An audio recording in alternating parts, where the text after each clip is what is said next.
Hi and welcome back. My name is Emily. I'm so happy that you wanted to spend some time here today because I have one really fun card to share with you today.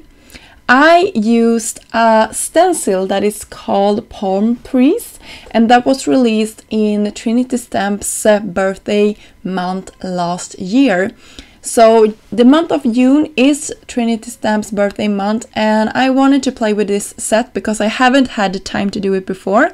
So I was really excited to pull this out of my stash and just see what I could come up with.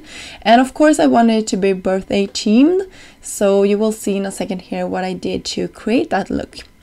This stencil is super fun and versatile because you can actually twist this around and get the palm trees to face each other. So that is what I did, and you will see a couple of mistakes that I did when I created this one.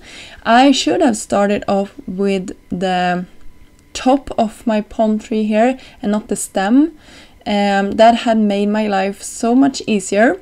I also was lazy and didn't want to mask anything off or actually use adhesive to the sides here. So you can see I got some brown ink outside of my stencil, but it is totally okay. I will fix that in a second, but it had made my life a little bit easier if I just have been thinking before I started creating today. But you will see that nothing of this will be showing up in the finished card, so you can always cover it up if you make small mistakes like this. So I wanted my palm tree to be in the rainbow colors, so I made them green and yellow and everything. And you can see in this stencil set you get the opposite piece here, so you can mask everything off if you'd like. So I used that one, and for the smaller palm trees here you can see I started in the right order so that I can mask everything off. It also comes with this sandbank, so I really like that, and I created a little sky as well here. I'm just taking tumbled glass distress ink that is really a light pale blue color and just going around. So for my sandbank here I wanted to create a little bit more interest, so I took out a couple of colors from my Copic coloring stash and just went around and creating that.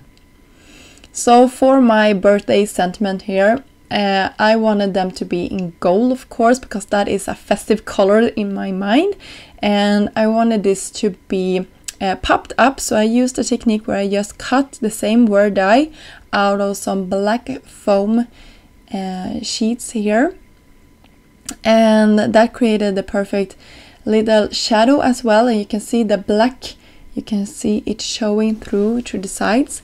And at this point I thought I would use the whole sentiment, happy birthday, but this one is a little bit of a larger one. It would fit perfectly on a slimline panel, but since I wasn't creating a slimline, or I was creating a standard A2 size card front, I thought it looked a little bit too large for my small panel here to have them both. So I decided to go with just happy.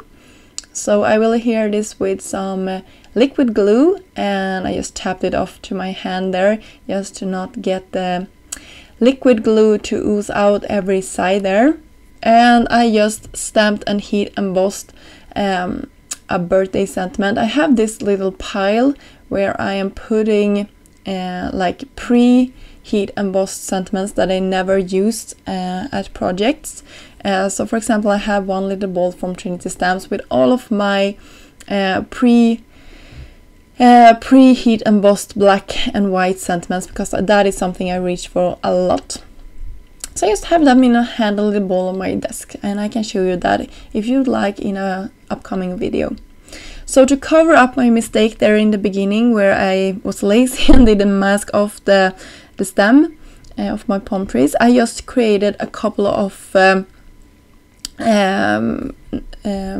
I just covered up with some sequins. And I hope you like this project, and until next time I hope you have a great day and stay tuned for some more fun celebration. Bye!